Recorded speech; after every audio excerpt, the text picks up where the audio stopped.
bahwa gigi yang telah lepas karena trauma, karena apapun itu, jangan dibuang. Diapain tuh? Oh, di tanda-tanda yang paling khusus ya, paling tanda awal itu bercak putih, white spot pada bagian enamel bercak putih. Itu awal daripada karies.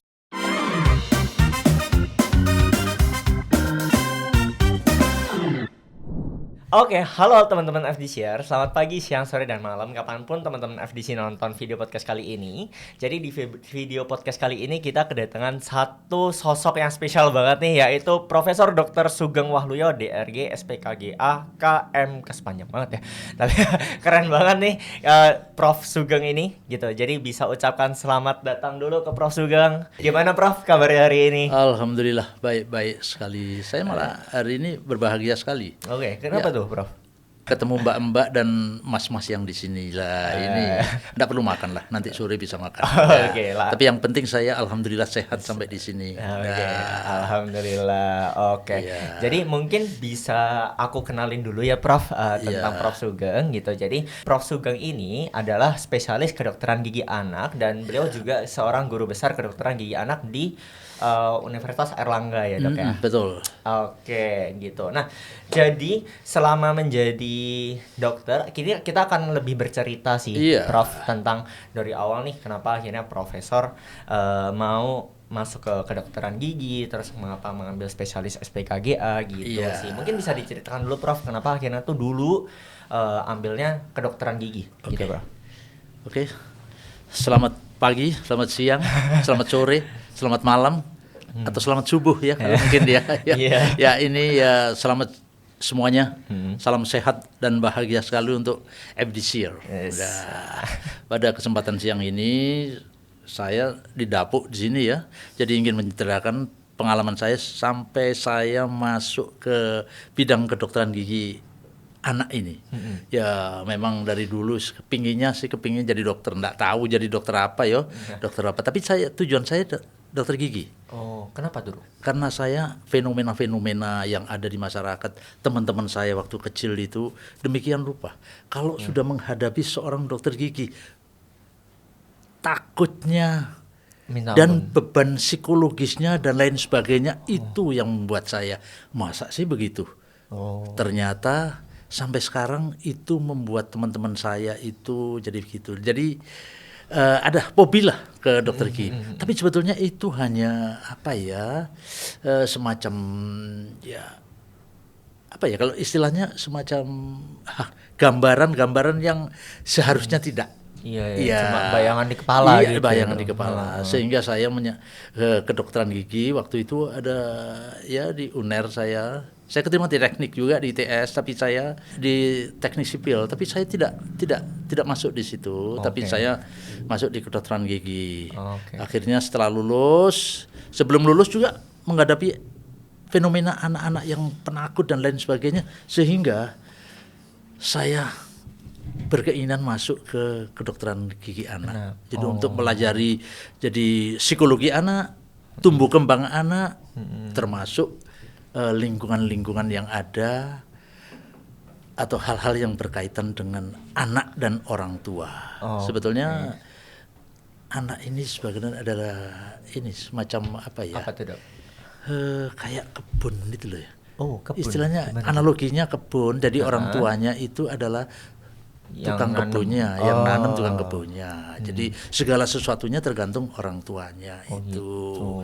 Jadi itu bagaimanapun juga, tapi perkembangan dan pertumbuhan anak itu harus kita lakukan satu itu. Jadi itulah sedikit sekelumit tentang keinginan saya masuk ke kedokteran gigi anak. Iya, gitu. Tapi bisa dijelasin nggak, Prof, tentang sebenarnya spesialis kedokteran gigi anak ini membahasnya tentang apa sih, Prof? Oke, terima kasih. Jadi di kedokteran gigi anak ini perawatan tidak hanya mencakup perawatan yang ada di rongga mulut, tapi tumbuh kembang wajah, tumbuh kembang rahang, tumbuh kembang gigi, aspek pengunyahan, aspek ponitik ya. Ya kita bayangkan aja kalau orang nggak punya gigi, orang tua ompong aja. huruf-huruf tertentu SRT itu kan susah ya, Iya. SRT ya itu. Anak-anak demikian juga untuk ini. Kalau nggak ada giginya lah, iya. itu kita ya istilahnya di situ dan banyak lagi. Jadi banyak yang harus dipelajari. Namun satu hal yang paling penting, jadi kedokteran gigi anak itu tidak hanya merawat anak yang normal. Artinya dalam hal ini anak-anak yang kebiasa itu ya, yang keseharian ya sekolah dan lain sebagainya. Di kedokteran gigi anak itu ada anak-anak yang berkebutuhan khusus. Jadi kita rawat semuanya. Baik itu contohnya anak berkebutuhan khusus autis. Oke, lebih ke mental ya dok ya? Ya, kebutuhannya. terus Down syndrome, kelainan-kelainan jantung bawaan atau apapun ya. Tapi tentunya kita berkoordinasi dengan dokter anaknya dan lain sebagainya. Tapi skop perawatannya itu tidak hanya pada gigi dan rahang saja, tapi tumbuh kembang emosional dan lain sebagainya, termasuk kebutuhan khusus ini. Jadi sangat kompleks sekali. Jadi gitu. Jadi ini saya teruskan dikit. Boleh. Jadi kalau kedokteran gigi anak itu adalah miniatur dari kedokteran gigi secara khusus. Secara umum itu adalah ada di kedokteran gigi anak. Kenapa gitu, Prof? Lah iya, semua perawatan ada di situ. Oh iya. Iya Kak. Jadi di sini sebelumnya karena Prof kan juga lebih jadinya ke ini ya, akademisi dan klinisi juga ya. Oh iya, Prof, betul. Gitu. Kan ada beberapa jurnal yang sudah Prof terbitkan gitu. Iya. Yang paling bikin Prof menarik ini kayak perjalanan paling menarik sepanjang Prof nulis jurnal. Itu kayak tentang apa sih? Jadi selama saya berkiprah di dunia pendidikan maupun di dunia ini, bukan entertain ya, dunia untuk perawatan dan lain sebagainya ya, itu satu hal yang penting. Saya ini termasuk salah satu dari sekian, ada yang ahli Florida di Indonesia ini salah satu ya, itu ahli Florida ya, tentunya banyak yang diembuskan di mana pasta gigi berfluorida dan lain sebagainya. Tapi masyarakat umum kan belum tahu dampak dan itunya. Pada daerah-daerah tertentu seperti contoh di Jawa Timur ini, daerah Situbondo. Ada apa dengan Situbondo itu, Bro? Kadar fluoridanya tinggi. Sehingga ini saya ungkap saya ke jurnal internasional. Jadi kerusakan tulang, kerusakan tulang belakang, kerusakan tulang, jadi skoliosis agak bungkuk gitu. Itu penyebabnya juga karena kadar fluorida yang terlalu tinggi di gitu. batas normal. Ya. Terus kedua adalah ini, bahwa gigi yang telah lepas karena trauma, karena apapun itu, jangan dibuang. Diapain tuh? Di replantasi, dikembalikan lagi. Bisa Makanya ada jurnal saya, ada delay replantation of yang permanent teeth. Jadi gigi anak muda itu, yang muda itu dikembalikan lagi. Ada beberapa syarat, ya itu. Boleh diceritakan lebih lanjut nggak, Dok? Yang itu kayak menarik banget, soalnya kayak kita taunya kan kalau misalnya sudah copot lepas, sudah dibuang itu. Nah, itu. Tapi sebelum ini saya cerita, yang ketiga ini buku saya yang sudah terbit, sudah hampir 600 eksemplar, baik di ini endodontik regeneratif pada gigi anak. Artinya endodontik regeneratif, gigi anak yang sudah mengalami trauma atau kerusakan gigi karena karies dan lain sebagainya, akarnya itu berhenti. Kita stimulasi untuk memperpanjang akar. Akarnya diperpanjang. Lah ini berkaitan dengan perawatan ortodonti dan perawatan apapun ya, apapun. Tapi itu yang paling penting, stimulasi dari akar itu bisa memanjang kembali. Itu. Sekarang saya cerita mengenai yang tadi copot, replantasi itu. Jadi replantasi itu sering pada anak-anak yang usia antara 9 sampai 12 tahun. Kecelakaan di lapangan, main bola, kecelakaan sepeda dan berkelahi atau apapun, kecelakaan di jalan raya dan apapun. Tapi itu harus ada syaratnya. Jadi Gimana biasanya tuh, Prof? kalau itu tergantung waktunya. Oke. Jadi Wak- golden period, Iya. golden time itu maksimal 30%, 30%, sorry, bukan persen, ingatnya uang saja, enggak ya. Jadi 30 menit, Oh, 30 menit. maksimal 45 menit ya, itu bisa dikembalikan dengan persyaratan-persyaratan tertentu melalui satu perawatan akar dan lain sebagainya. Tetapi kalau lebih dari itu bisa dilakukan tapi dengan teknik-teknik perawatan pendekatan tertentu. Jadi masyarakat terutama para ibu ya yang berkaitan dengan anaknya ini jatuh, Iya. giginya itu media transportnya jangan dibawa lewat alkohol atau apa, cukup air itu aja. Tapi jangan dipegang akarnya, pegang mahkotanya, Ya. masukkan ke kasa atau direndam di air dibawa ke dokter. Atau yang paling bagus itu dikulum. Oh, Anaknya. pakai air liurnya. Iya, air liur anak, jangan air liur bapaknya atau Iya, iya. ibunya ya. Jadi, anaknya saja ya Iya, itu, iya, iya. ya itu. Terus langsung nanti dibawa ke dokter. Jadi melalui satu perawatan tertentu, jadi bisa. Ini khusus untuk gigi permanen, muda atau permanen ya. Tapi kalau gigi sulung itu nggak usah dilakukan satu perawatan untuk dikembalikan ke soketnya, kembali ke tempatnya. Hanya gigi permanen muda dan gigi dewasa pun masih bisa. Ada beberapa sejawat itu melakukan itu bisa. Jadi itu hal-hal semacam itu masyarakat perlu tahu. Kalau sudah lepas dibuang. Biasanya dibuang di atas genteng atau ya itu kalau gigi bawah di atas genteng, kalau gigi atas di sungai. Oh ya. Biasanya biar begitu. cepat tumbuh ya. Ya, gitu katanya. Oke, Iya. tapi kalau misalnya yang di atas umur 12 tahun, Dok, itu kan tadi 9 sampai 12 ya. Kalau misalnya di atas umur 12 tahun, mungkin usia-usia remaja 15, 16, 17 itu bisa nggak sih? Selalu bisa. Selalu Tidak bisa. ada kata tidak bisa. Semuanya bisa, ada persyaratan tertentu dan ada teknik-teknik tertentu. Karena anak-anak itu kan masih belum di apikal itu ujung akar itu belum menutup sempurna. Jadi dilakukan satu perawatan saluran akar, kemudian distimulasi, bisa terjadi proses pertumbuhan dan perkembangan kembali yang sesuai dengan buku saya yang ketiga tadi ya. Ya. Boleh di-spill nggak, Dok? Itu judulnya apa, Dok?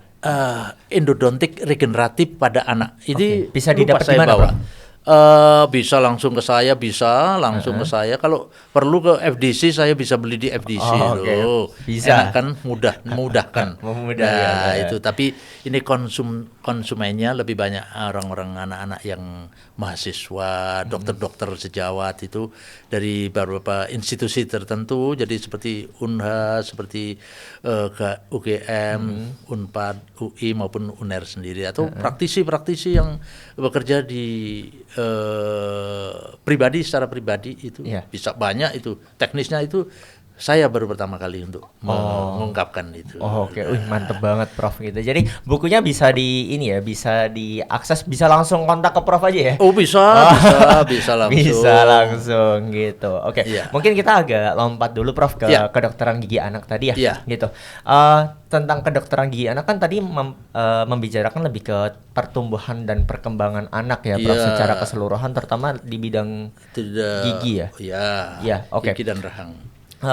Apa sih, Prof, tantangan dalam merawat anak untuk urusan itu, Prof? Iya, terima kasih. Itu memang tantangan itu tidak mudah. Kita merawat orang dewasa itu enak. Ayo Pak duduk. Ayo Pak buka mulut. Manut. Ayo Pak manut semua Iya, manut. manut, Suntik iya. manut, itu manut, cabut manut, tambal manut. Anak, apalagi anak usia 4 tahun itu puncak rasa takut. Baru masuk ke dokter gigi, ya ruangan praktek ya, atau dokter gigi atau di rumah sakit. Itu kalau sudah tahu gitu, apa ungkapan pertama kali? Di samping rasa takut ya. Ma pulang ma itulah ya. Kalau gitu gimana, Bro? Lah ini tantangan bagi kami Oh. Jadi membuat anak yang penakut menjadi tidak takut, ya, menjadi tidak takut. Yang kedua, anak ini menjadi teman kita. Oh, okay. Teman kita. Saya banyak teman. Saya ini ya punya pasien dari orang tua, kakeknya ya. Kakeknya dulu yang masih muda, teman saya, pasien saya. Oke. Ke anaknya. Sekarang ke cucunya. Oh, dibawa ke Prof Sugeng juga. Iya, Oh. jadi saya berpikir yang tua ini siapa ya? Gitu ya. Yeah. Jadi ya itulah. Jadi kalau kita sudah merawat dengan enak dan familiar semuanya, anak ini psikologi anak itu kan memang berubah-ubah ya. Yeah. Jadi sesuai dengan perkembangan usia. Puncak rasa takut itu 4 tahun. Tapi setelah itu akan tereduksi dengan bertambahnya usia. Nah, ini anak-anak itu membuat tidak takut dan membuat satu teman dengan bahasa-bahasa mereka dan lain sebagainya. Nah, itu loh membuat anak dari takut jadi tidak takut terhadap perawatan. Malah jadi suka gitu ya, Prof. Iya, suka dari kayak teman kita. Jadi itu pendekatannya gimana, Prof? satu, kita seorang dokter gigi anak jangan berpenampilan ini berkumis. Bukan kumis nggak apa-apa ya. Kan ada kumis-kumis seperti orang-orang di sini kan ada kayak serundeng itu nggak ya kumis-kumis biasa ya nggak apa-apa itu. Kalau jenggot, kumis dan lain sebagainya itu kesannya gitu. Yang kedua ini dilepas. Saya tidak pernah merawat dengan pakai ini karena anak umur tertentu. Ini baru Sabtu kemarin anak umur 3 tahun. Kalau saya pakai ini, image yang terbentuk itu sudah takut dokter disuntik dan lain sebagainya. Peran orang tua itu sangat besar sekali. Jangan ke dokter gigi atau ke dokter umum ya katakanlah sebagai hukuman.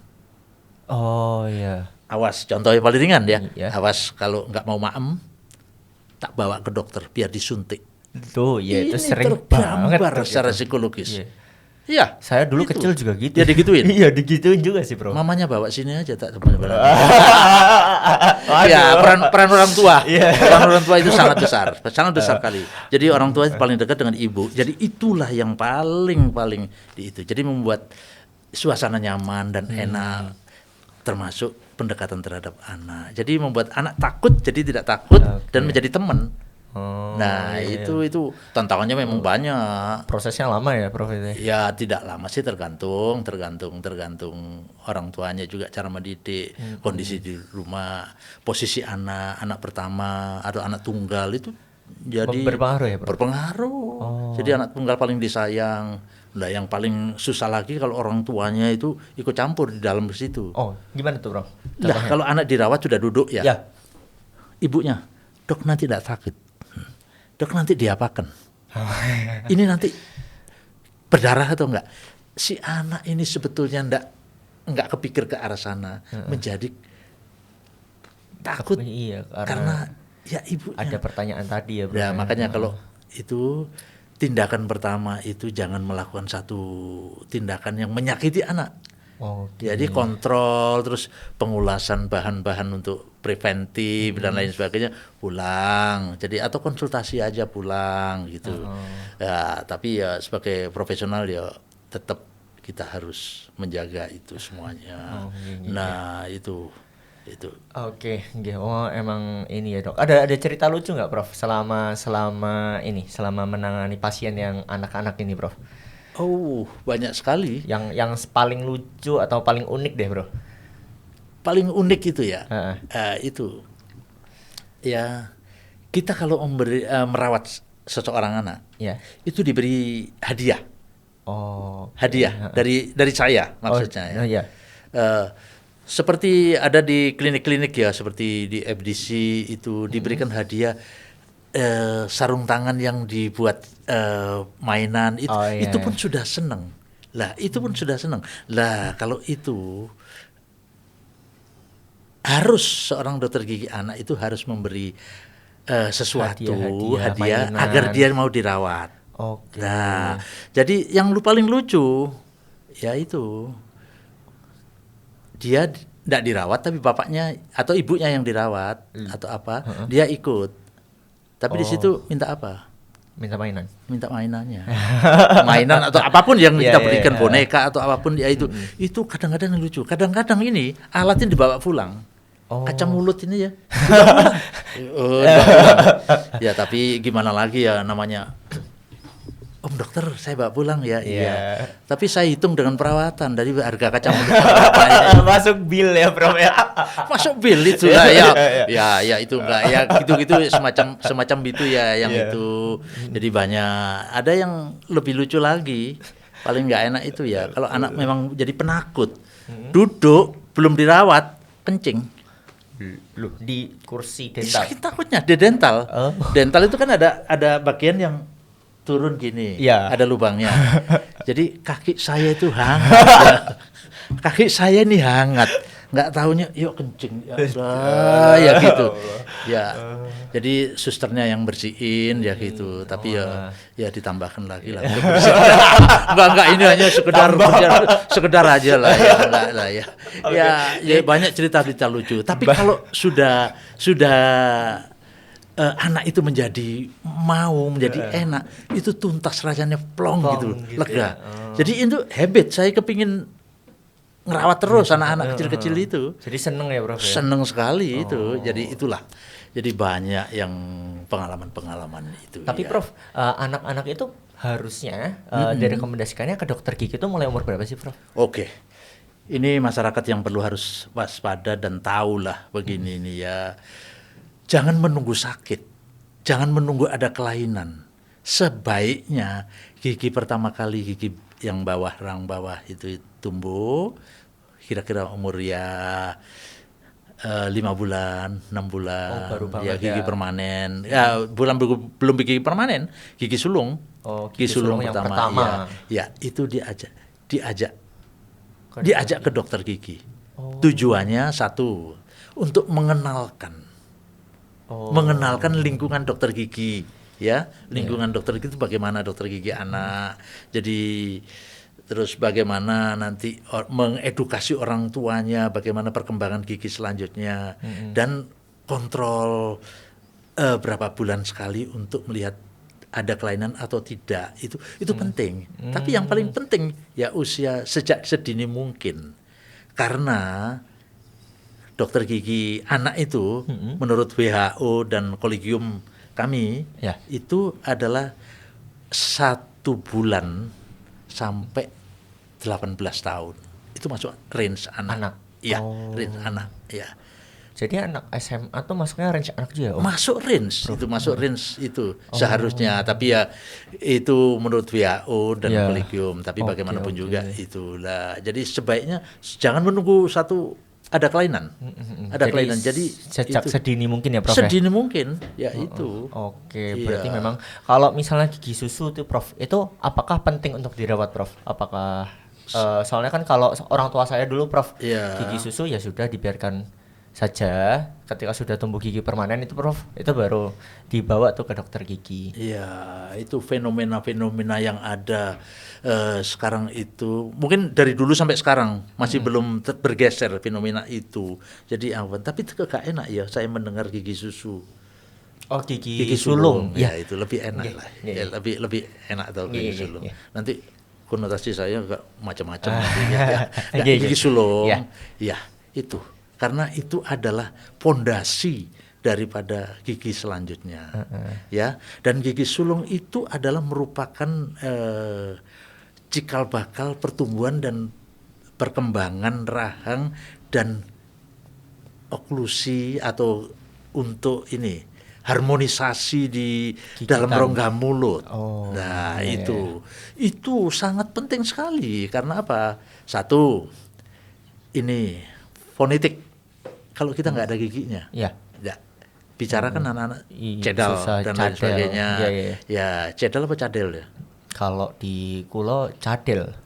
Ya kacak didik toh. Dekat didik nggak apa-apa ya. Cadel ya. Ya itu terus perkembangan dan tumbuh gigi permanen. Kalau itu terlalu dini kita lakukan satu, contohnya pengambilan dan lain sebagainya. Dicabut. Span ini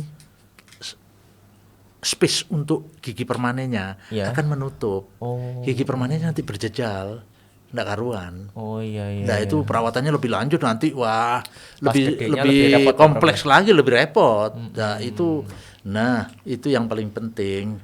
Jadi gigi sulung Ya. harus tetap, makanya Dirawat. makanya saya kalau merawat di FDC itu fluoridasi untuk mempertahankan giginya itu saya gigi sulungnya harus saya tekankan itu setiap kali itu. Nah itu. Nah, mungkin untuk orang tua nih Prof, orang tua dari anak-anak gitu yang mungkin kurang aware tentang kesehatan gigi dan mulut anak gitu Prof. Terus baru mulai kayaknya ada masalah-masalah yang baru kerasa gitu Prof. Nah, biasanya tuh tanda-tandanya apa sih Prof?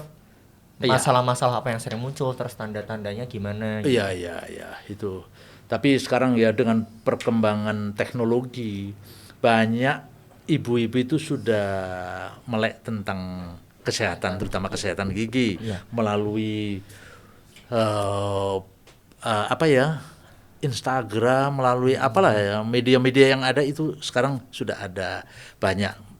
Kalau dulu memang ya sudah, apalagi bapak ibunya kerja, anaknya itu diasuh oleh pembantu, itu jadi ya kurang pengawasan dan lain sebagainya. Tapi tanda-tanda yang paling khusus ya, paling tanda awal itu bercak putih, white spot pada bagian enamel bercak putih. Itu awal daripada karies. Oh gitu. Atau bedak kecoklatan. Ya karena pengaruh-pengaruh itu ya. Jadi itu ada. Terus ini ada gigi-gigi yang di bawah dan di atas gigi sulung itu tidak ada space-nya. Oh iya. Itu bangga orang tua. Oh, anak saya giginya rapi, rapet, nggak ada ronggane gitu ya, nggak ada rongganya. Itulah malapetaka nanti. Duh, malah gitu Prof. Iya. Oh, itu kenapa Prof? Karena pertumbuhan gigi permanennya itu dengan dimensi yang lebih lebar. Dimensi yang lebih lebar ini, kalau gigi sulungnya itu tidak ada space waktu proses penggantian, di samping adanya pertumbuhan dan perkembangan rahang, ya, yang secara normal memang ada, tapi dimensi gigi permanennya lebih lebar. Nah itu berjejal, tidak ada tempat bisa ke sini keluar kemana-mana. Karena ya pada itu saat gigi sulung terlalu rapat nih. Rapat. Nah itu herediter, jadi ada turunan dan lain sebagainya kalau itu. Ya itu yang paling penting. Jadi bagaimana cara memahami ini. Terus adanya ini rasa tidak nyaman mengunyah atau ada rasa sakit atau apa. Ibu harus, orang tua terutama ibu ya, harus paham.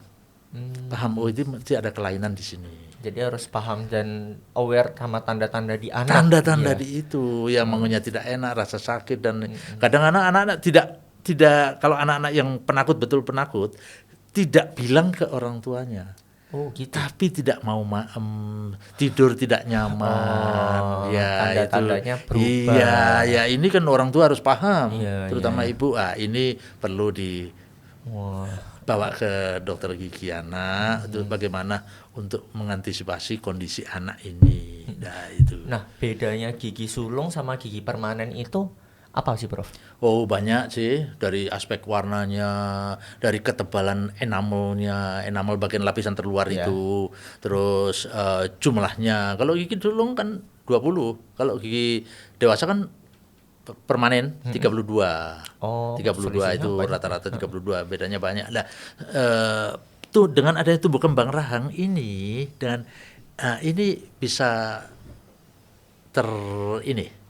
artinya terakomodir gigi permanennya. Tapi secara khusus memang dari bentuknya, warnanya, gigi sulung biasanya lebih putih.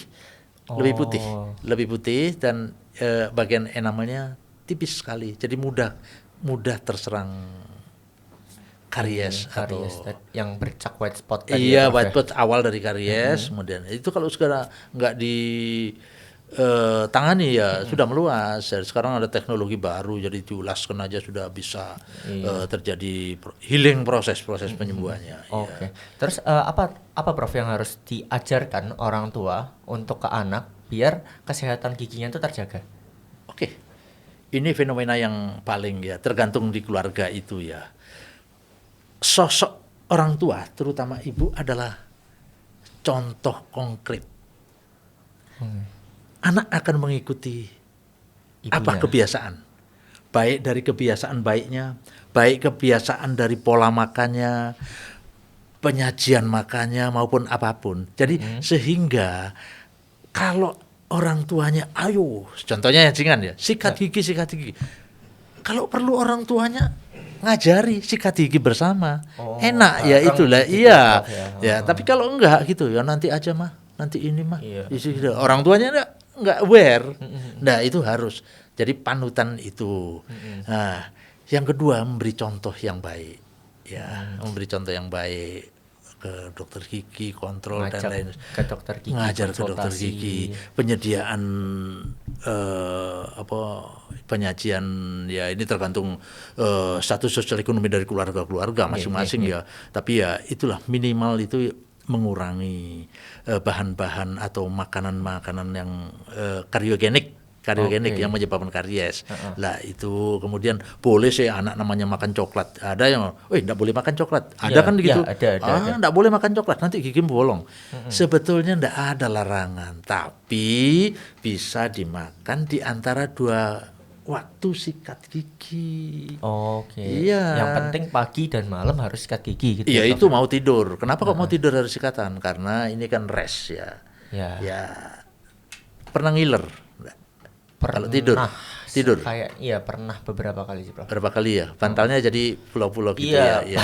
Pulau-pulau pas pagi kayak kok ada pulau gitu ya. Itu pergerakan daripada rongga mulut, lidah dan lain sebagainya itu kalau waktu tidur itu terhenti. Oh. Jadi mikroorganisme itu akan bekerja di situ. Oh, jadi nyerangnya pas malam gitu ya, Prof.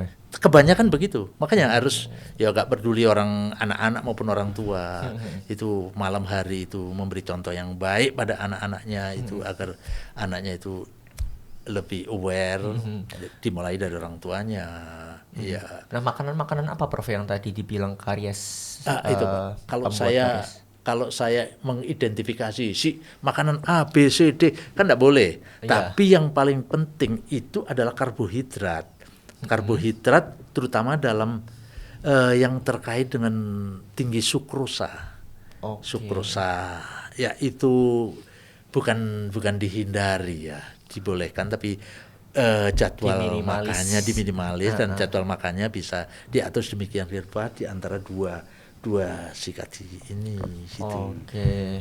Ya. Nah, terus ada beberapa kasus nih, Prof, yang saya pernah dengar gitu. Itu tentang kalau misalnya tidur itu kan kadang kalau anak kecil sambil diminumin susu ya, Prof ya.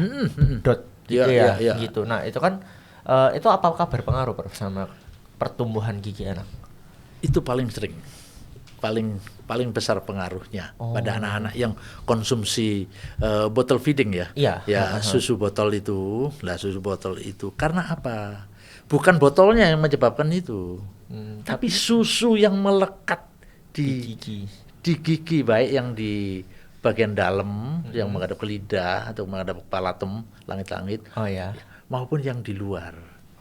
Kalau sudah rest gitu gerakan lidah kan sudah nggak ada, terus dia tertidur. Iya. Lah disitulah, apalagi kalau ibu-ibunya anaknya sedang manis, ditambahi gula lagi, ya itu. Jadi di susunya itu ada bahan ya sukrosanya dan lain sebagainya, apalagi ditambahi itu.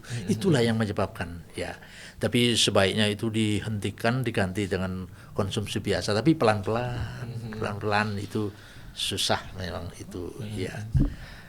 Oke, jadi memang dalam kondisi sebelum istirahat dan pada saat bangun tidur itu memang harus bersih gitu ya. Iya. Oke, Prof, tentang keseharian Prof sendiri nih, Prof, gitu. Kan Prof itu selain menjadi di klinik ya, merawat kasus-kasus pada gigi anak gitu. Juga akademisi, ada riset-riset yang dijalani gitu. Nah, kesehariannya tuh gimana sih, Prof, dari pagi sampai malam? Terus Ya. menjaga kesehatannya sejauh ini gimana, Prof? Ya, alhamdulillah. Terima kasih pertanyaannya. Ini yang sangat menarik sekali. Jadi kalau dokter gigi kan sebagai hobi tuh ya. Hobi. Di balik- Tapi sampingan lain itu masih ada. Oke, Tetap- sampingannya apa tuh, Bro? Ya, gini. Saya di samping itu ya tetap saya berolahraga itu seminggu 2 kali 3 kali lari itu tetap lari. Oke. Saya dulu ya main tenis macam-macam ya, tapi sekarang sudah cukup lari aja. Terus membagi waktunya, saya pagi hari itu seperti tadi ya, tadi pagi saya harus nguji 3 mahasiswa spesialis. Itu terus belum lagi ada penelitian, Iya. belum lagi. Jadi Padat begitu banget itu, Bro. jam 3:30 saya selesai Oh, gitu. urusan ini. Saya menyiapkan untuk hobi saya sebagai praktisi. Hobi saya hobi sebagai saya praktisi. Saya praktek jam 5 sampai jam 9 gitu ya. Ya itu seminggu 4-5 kali. Ya itu harus itu. Tapi di samping itu saya ada lagi ya termasuk saya akan punya komunitas band ya, band juga ya, Bro, ya? Saya vokal di band The Professor itu di UNER itu anggotanya para profesor semua. Jadi Profesor kedokteran gigi juga, Bro? enggak, semuanya macem-macem ada ya? ekonomi, ada kedokteran, ada hukum, ada macam-macam ya. Itu berkumpul menjadi satu. Jadi itu saya termasuk salah satu vokal utama untuk di ini. Itu disempitinnya kapan, Prof, kalau main? Itu biasanya 1 bulan 2 kali untuk kita latihan. Oh. Kita latihan. Jadi spesialisasi macam-macam. Kalau saya biasanya klasik rock. Klasik bagian rock. klasik rock. Oh, beda-beda ya? Iya, ada yang lagu-lagu judul jadul. Saya klasik rock. Oh, klasik Bang, rock. Lagu favoritnya apa, Prof? Kalau saya ada 2. Apa tuh? Satu di Bon Jovi. Bon Jovi. Oh ya. Bed of Roses, macam-macam Always. Kalau ini Queen. Queen. Baru dengar. Saya suka. Dan lagi saya masih ada satu pekerjaan lain untuk memperagakan batik. Jadi Batik apa? baju Oh, batik. jadi model batik? Iya. Jangan bilang model, tapi saya tidak mau disebut model. Terus apa, Jadi Bro? hanya sesi foto di batiknya Oh, itulah. sama aja model batik gitu lah, Bro. Kalau model rasanya gimana gitu, enggak ini cuman gitu. Jadi saya harus bisa bagi waktu itu. Bagaimana kapan saya harus olahraga, kapan saya harus praktek, kapan harus penelitian, kapan harus saya ke ceramah di luar, kapan harus nguji, kapan harus membimbing anak-anak spesialis atau anak S1 itu kita jadwal. Memang susah, tetapi ya alhamdulillah sampai sekarang saya sampai umur 71 ini. Oh, 71. 71. BTW teman-teman semua. Jadi pada saat awal Prof masuk itu saya kira itu masih kayak 50-an. Beneran. Ternyata sudah 71. Ya, alhamdulillah. 71. Jadi anak 2, istri 1 aja cukup. Ya, saya harus bisa mengatur waktu. Ya, mengatur waktu untuk keluarga, untuk hobi, untuk hobi, juga ya. hobinya tadi kebetulan kebalik ya, Dok ya. Merawat anak ya, Dok ya. Ya, itu. Tapi ada satu hal yang pesan ya. Oh, jadi apa itu, Prof? anak usia 3 tahun ke bawah sebaiknya jangan diberi pasta gigi yang mengandung fluorida. Oh gitu ya, Prof. Kenapa? Kenapa, Prof? Kan Nggak. pasta gigi Ya. akhir-akhir kan maksudnya hampir di semua pasta gigi Iya. ada fluorida. Iya. Iya. Karena anak di bawah 2 tahun setengah di bawah itu berkumur itu masih susah. Ayo kumur-kumur ditelan. Lah kalau setiap hari menelan fluorida yang di atas pasta gigi itu, bayangkan berapa lama dia mengelan. Oh iya, terakumulasi bertahun-tahun. Terakumulasi bertahun-tahun. Dan lagi kebiasaan ibu-ibu ya. Kalau memberi pasta gigi, Iya. itu dari Bristol sikat giginya itu. Dari ujung sini sampai ujung sini, semuanya. Kan Jadi iklannya gitu, Prof. secukupnya satu kacang polong biji beras gede atau satu kacang polong Iya. sudah cukup. Oh. Jangan dikasih semua di atas itu, ketelan, kasihan. Iya. Belum bisa. Apa dampaknya, Prof, kalau misalnya terakumulasi? Pada penelitian Iya. saya, penelitian pada binatang coba ya, pada hewan coba itu ginjal. Ya, sudah saya terbitkan di jurnal internasional 2017, 2018 dan berapa itu. Jadi asupan fluorida yang terlalu banyak itu membuat ini tapi tidak tadi tidak menjustifikasi satu merek tertentu apa-apa. Tapi fluorida kan untuk anak-anak itu antara 300 sampai 400 ppm. Kalau orang dewasa 1.500 ppm. Nah, itu anak-anak itu. Lah, tapi seyogianya sebaiknya ada merek-merek tertentu yang tidak mengandung fluorida. Pada anak 2,5 tahun ke bawah yang belum bisa berkumur itu takutnya dilakukan satu proses penelanan. Ada hal menarik lagi nggak Prof selain tentang fluorida yang ternyata memang nggak boleh terlalu banyak masuk di mulut, di tubuh gitu, yang memang perlu diketahui orang banyak lagi Prof tentang yang lebih general lagi gitu? Iya. Mungkin ada kebiasaan yang buruk atau hal-hal. Iya. Bad habit. Iya. Kebiasaan buruk itu menjadi fenomena yang ada di anak-anak. Oke. Iya. Soto. iya. Mengisap ibu jari. Ya, mengisap ibu jari. Itu kan terjadi kalau dilakukan ya tergantung frekuensinya berapa lama, waktunya, tergantung beratnya gigitan. Tadi tanda-tanda itu sampai ya, kapalan. Tahu apa kapalan ya? Nebel ya itu tebel. Itu dokter anak harus tahu. Oh, ini punya kebiasaan jelek. Itu dilihat dari giginya. Open bite, jadi terbuka. Jadi terbuka loh, anak agak tonggos pada satu sisi yang dipakai itu. Lah itu masih bisa. Terus kebiasaan itu mengulum makanan, tapi tidak anak-anak tertentu pada usia-usia tertentu tidak ditelan. Lah itu kan ya makanan yang terlalu lama di sini itu. Kadang-kadang apalagi orang tuanya sudah diserahkan kepada yang ngomong apa sih ya? Yang merawat. Ya, yang merawat ya, yang merawat itu. Ya itulah. Itu jadi dibiarin aja. Lah itu sebagai konsep awal terjadinya satu kerusakan. Nah itu penanganannya gimana, Bro? Ya penanganan sih tergantung ya edukasi pada orang tua itu yang paling penting. Jadi sebenarnya 80% di orang tua ya, Bro? Orang tua.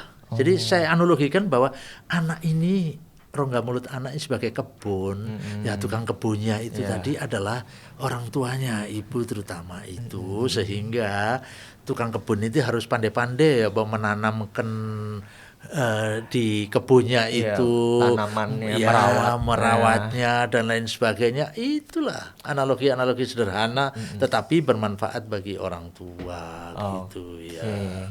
Oke, jadi ada mitos atau fakta nih Prof tentang kedokteran bukan kedokteran gigi anak ya apa ya? Kondisi gigi pada anak. Iya. Gitu. Jadi ada mitos atau fakta yang perlu dijawab nih Dok, masih dipertanyakan oleh di masyarakat umum. Yang pertama Prof, gigi susu tidak perlu dirawat karena nanti juga ganti. Itu mitos atau fakta, Prof? Kalau saya menjawab itu adalah suatu mitos itu. Sebetulnya mitos itu kan tidak harus ini ya. Betul-betul dipahami betul oleh masyarakat, betul. Oh itu mitos, enggak masalah. Itulah yang tertanam di banyak para orang tua itu. Jadi itu merupakan mitos itu. Itu memang walaupun gigi sulung itu tetap harus dirawat. Tetap harus dilawat itu, ya. Oke. Ada satu pertanyaan lagi nih, Prof. Gigi anak tuh bisa rusak karena faktor keturunan. Kalau faktor keturunan itu saya antara fakta dan mitos. Oh, gitu. Kenapa, Prof? Gini, faktor keturunan bukan merusak gigi. Faktor keturunan merusak gigi, enggak.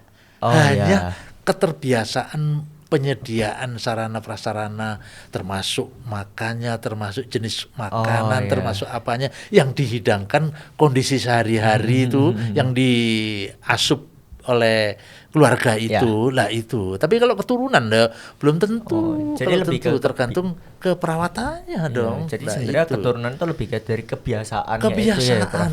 Kebiasaan merawat, kebiasaan mengkonsumsi beberapa makanan tertentu yang banyak mengandung karbohidrat, sukrosa dan lain sebagainya. Itu ya penyediaannya kan itu, ya. Apakah ada pesan mungkin sebagai penutup di podcast kita hari ini, Prof? Iya. Gitu. Apakah ada pesan yang mau disampaikan nih sama Prof Sugeng untuk masyarakat umum, terutama mungkin orang tua ya, Prof? Iya, orang tua. Jadi pesan saya sebagai dokter gigi anak, ya kalau kita menunggu sampai ada gejala pada anak-anak, itu sangat terlambat sekali. Jadi sebaiknya sedini mungkin merawat anak itu, meskipun tidak ada keluhan, kontrol. Tujuannya satu kontrol ya. Yang kedua untuk kita prediksi kelainan ke depan. Dan kedua membiasakan anak ini agar kenal dokter gigi, tidak takut ya. Ya jadi secara psikologis anak ini harus dibenahi dulu ya. Yang kedua ya cobalah orang tua terutama ibu sebagai role model dari anak ya. Kalau orang tuanya melakukan sesuatu kebaikan, anak akan meniru.